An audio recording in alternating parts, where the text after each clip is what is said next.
मुख्यमंत्र्यांचे बदलते ठाणे, ठाणेकरांच्या वतीने माननीय मुख्यमंत्री एकनाथ शिंदे साहेब, पंतप्रधान नरेंद्र मोदीजी, गृहमंत्री अमित शाह आणि रेल्वे मंत्री अश्विनी वैष्णव यांचे मी स्वागत करतो, त्यांचे आभार मानतो।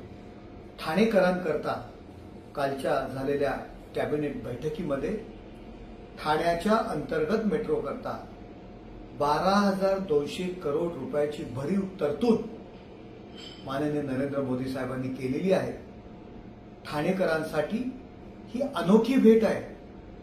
ठाण्यात मेट्रोचं काम तर जोरात सुरू आहे माननीय मुख्यमंत्री यांच्या प्रयत्नाने, पण ठाण्याच्या अंतर्गत मेट्रोसाठी 22 किलोमीटरचा हा जो कॉरिडॉर आहे, नौपाडा, डोंगरीपाडा, हिरानंदानी इस्टेट, पाच पखाडी अशा भागांमध्ये ही अंतर्गत मेट्रो आपण बांधणार आहोत। जवळजवळ 7.5 लाख प्रवासी याचा फायदा घेणार आहेत।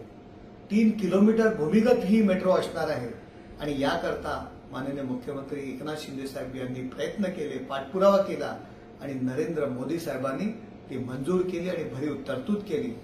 त्यामुळे ठाण्याचा खासदार म्हणून आणि ठाणेकर नागरिकांच्या वतीने माननीय नरेंद्र मोदी साहेब, एकनाथ शिंदे साहेब, अमित शाह साहेब आणि अश्विनी वैष्णव, त्याचबरोबर आमचे गटनेते डॉक्टर श्रीकांत शिंदे यांचे सुद्धा मी आभार मानतो।